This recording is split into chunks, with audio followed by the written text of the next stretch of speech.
بسم الله الرحمن الرحيم عن ابن عباس رضي الله تعالى عنهما قال رسول الله صلى الله تعالى عليه وسلم البسوا من ثيابكم البياض فإنها من خير ثيابكم الحدیث رواہ الترمذی۔ نبی کریم صلی اللہ علیہ وسلم نے ارشاد فرمایا تم سفید کپڑے پہنو کیونکہ یہ تمہارے بہترین کپڑوں میں سے ہیں۔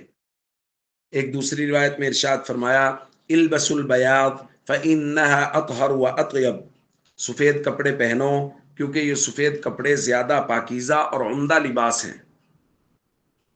دوستو، نبی کریم صلی اللہ علیہ وسلم کی محبت ایمان کی لازمی شرط ہے۔ حضور نے خود بیان فرمایا لا یؤمن احدکم حتی اکون احب الیہ من والدہ وولدہ والناس اجمعین، کوئی شخص بھی اس وقت تک مومن نہیں ہو سکتا جب تک محمد صلی اللہ علیہ وسلم کی ذات بابرکات اس کو اپنی جان سے، اولاد سے، والدین سے، ساری کائنات کے لوگوں سے زیادہ محبوب نہ ہو جائے۔ اور کیوں نہ ہو کہ نبی کریم صلی اللہ علیہ وسلم اس لائق ہیں، حضور میں وہ تمام صفات، وہ تمام شانیں پائی جاتی ہیں، بلکہ بدرجہ اتم پائی جاتی ہیں جو کسی محبوب میں ہونی چاہیے۔ اس لیے یہ محبت لازمی شرط قرار دی گئی ہے۔ اب دنیا میں دو لوگ ایسے ہیں جو اپنی مرضی پر نہیں چلتے اگر وہ سچے ہیں، ایک مملوک یعنی خادم، اور دوسرا محب۔ محب وہی کرتا ہے جو محبوب چاہتا ہے، خادم وہی کرتا ہے جو آقا چاہتا ہے۔ اور ہمارے آقا حضرت محمد صلی اللہ علیہ وسلم وہ ہمارے آقا و مولا بھی اور وہ ہمارے محبوب بھی۔ مجھے بات یاد آئی، قصہ لکھا ہے کہ کسی بزرگ نے کوئی غلام خریدا بازار سے اور گھر لے جا کے اس سے پوچھا نام کیا ہے؟ اس نے کہا کوئی نام نہیں ہے، بس میرے آقا جس نام سے پکارے میرا وہی نام ہے۔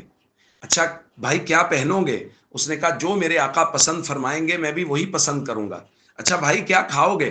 جو میرے آقا کھلائیں گے میں وہی شوق سے اور پسندیدگی سے کھاؤں گا۔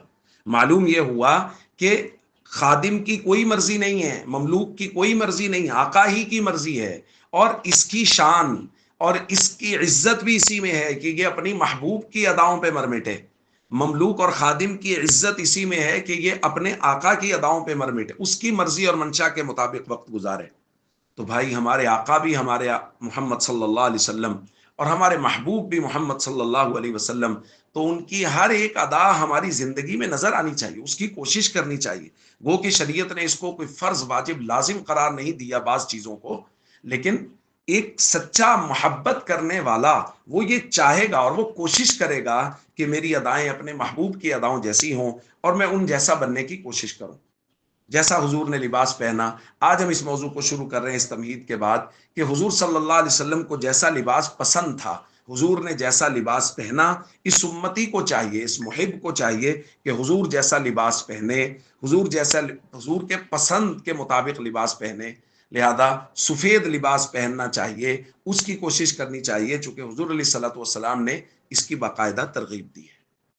السلام علیکم ورحمۃ اللہ وبرکاتہ۔